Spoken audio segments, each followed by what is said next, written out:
জিলহজের প্রথম 10 দিন আসলে আমরা সাধারণত এটাকে দুইটা কাজের সময় বা মৌসুম মনে করি। এক কোরবানি, আরেকটা হলো হজ। জিলহজ মাস এর চাঁদ দেখা গেছে, সাথে সাথে পত্রিকাগুলোর নিউজ হয় কি, গতকাল বাংলাদেশে আকাশে চাঁদ দেখা গেছে, জাতীয় চাঁদ দেখা কমিটির বৈঠকে এই ঘোষণা বা সিদ্ধান্ত গৃহীত হয়েছে, অতএব আগামী অমুক তারিখ পবিত্র ঈদুল আজহা, গোসল খাইতে পারবেন আপনারা অমুক তারিখে, সুসংবাদ গ্রহণ করেন। এ হলো নিউজের সামারি, তাই না?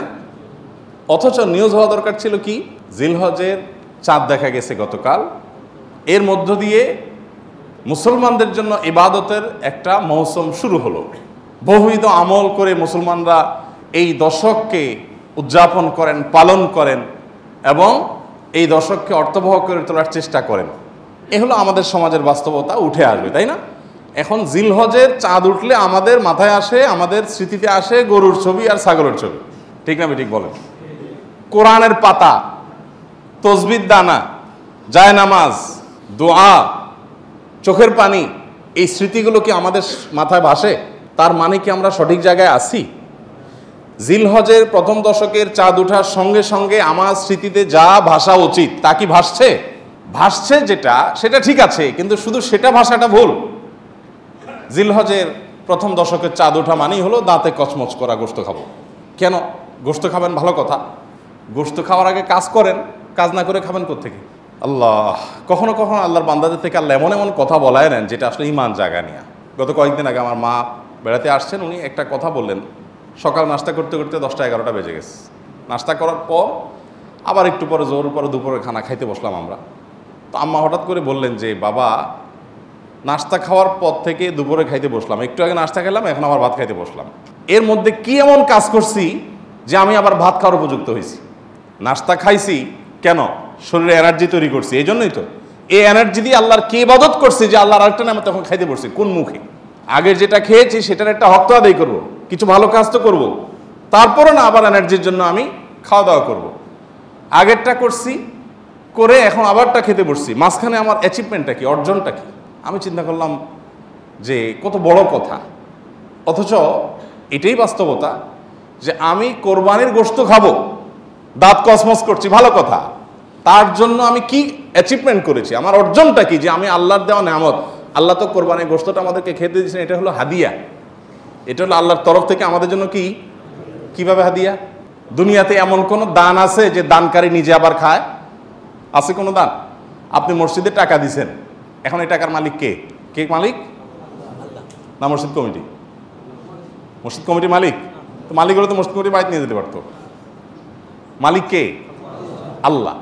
আমরা মসজিদে টাকা দেওয়ার মানে হলো আল্লাহ আপনাকে খুশি করার জন্য দিলাম, আপনাকে তো ডাইরেক্ট দেওয়ার সুযোগ নাই, আপনার ঘরে আমি দিলাম, এটা আপনাকে দিলাম, বিনিময়ে আবার আপনার কাছ থেকে নেব, তাহলে আল্লাহর সাথে গিভ এন্ড টেক হচ্ছে, তাই না? মসজিদ কমিটি শুধুমাত্র সেটার আল্লাহর প্রতিনিধি হিসাবে সেটা ইউটিলাইজ করেন, কিন্তু মালিক কে? এই জন্য কোনো লোক যদি মসজিদে দান করে, মাদ্রাসায় দান করে, কোনো গরিবকে দান করে আবার দানের কোনো ধাপ দেখায়, তাহলে তার দান আল্লাহ গ্রহণ করেন না। কেন গ্রহণ করেন না? কারণ তুমি তো আমাকে দাও নাই, তুমি সেখানে দিয়ে ভাব ধরেছো যে এটা তো আমার দান, আমার দেওয়া, এবং সেটার ফিডব্যাক তুমি আশা করছো, তাহলে আমার কাছে তুমি আর আশা করতে পারো না। আমার জন্য দিয়ে থাকলে শুধু আমার কাছে আশা করবা, আর কারো কাছে কিছু আশা করবা না।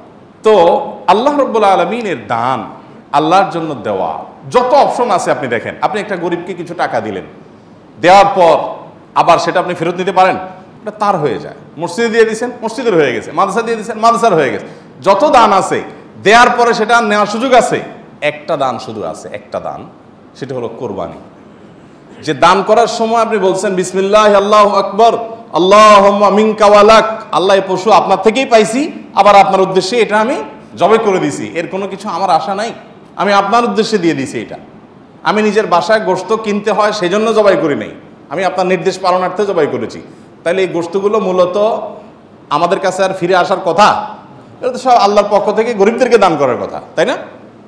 কিন্তু না, আল্লাহ কোরআনে বলছেন ফাকুলু মিনহা, কোরবানির গোশত থেকে তোমরাও খাও, তোমরাও খাও, আর ওয়াতআমুল কানিআ ওয়াল মু'তার, যাদের আছে আত্মীয় স্বজন তাদেরকেও দাও, প্রতিবেশীদেরকেও দাও, আবার অভাবী মানুষদেরকেও দাও। তার কি দাঁড়ালো? কোরবানির এই গোশতটা আমি জবাই করার সাথে সাথে এটা আল্লাহর জন্য করে দিয়েছি, বাট আল্লাহ বলছে বান্দা ওকে আমি পাইছি, এখন তোমাকে আবার একটু খেতে দিলাম, তাহলে দানের জিনিসটা আবার আমি পাচ্ছি, এটা আল্লাহর দান না? তো আল্লাহর দানটা পাওয়ার জন্য কি উপযুক্ততা তৈরি করছেন আপনি? আমাদের এই প্রশ্ন বিবেকে জাগা উচিত যে আমি কি উপযুক্ত তৈরি করেছি। এই জিলহজের প্রথম 10টি দিন ইবাদত বন্দিগি করার মাধ্যমে আল্লাহর সেই উপঢৌকন পাওয়ার উপযুক্ততা আমার মধ্যে তৈরি হবে। আমি শুধুমাত্র পানি সেচার সময় নয়, মাছ ধরার সময় হাজির হয়ে গেলাম, 10 দিন ইবাদত বন্দিগির খবর নাই, ঈদের সময় দাঁত কসকস করে গোস্ত খাইতে বসে গেলাম, এটা তো হতে পারে না। দেখেন, ইসলামের সৌন্দর্যের একটা দিক হলো এটি যে আপনি রমাদান জুড়ে ইবাদত করবেন, সারা রমাদান জুড়ে পরিশ্রম করবেন, এরপর আল্লাহ তাআলা বলবেন বান্দা জান্নাতের আনন্দ তো পরে, নগদ তোমাকে একটা ঈদ দিলাম, আনন্দ করো। বলেন ঈদের আনন্দের যে নির্মলতা, ঈদের আনন্দের যে আপনার অনুভূতি, এই অনুভবটা অন্য কোনো আনন্দে পাওয়া যায়? পাওয়া যায় না। মানুষ ঈদের বিকল্প দাঁড় করানোর জন্য বহু চেষ্টা করে, অমুক দিবস তমুক দিবস, হান তান, কিন্তু কোনোটাতেই আসলে ঈদের জায়গাটা কখনো পূরণ করা যায় না, সম্ভব না। আল্লাহ তাআলা নিজে বান্দাকে অলৌকিক এক আনন্দ দেন, লৌকিক কোনো আনন্দ না। এখানে এই আনন্দটা ভেতর থেকে আসে, গরিব ধনী সবার মধ্যে আসে। তো এটা যে দিচ্ছেন আল্লাহ তাআলা, তার জন্য আগে একটা ইবাদতের মৌসুম রেখেছেন, রমাদানের 30 দিনের মৌসুম, আর এই ঈদুল আজহাতে 10 দিনের মৌসুম।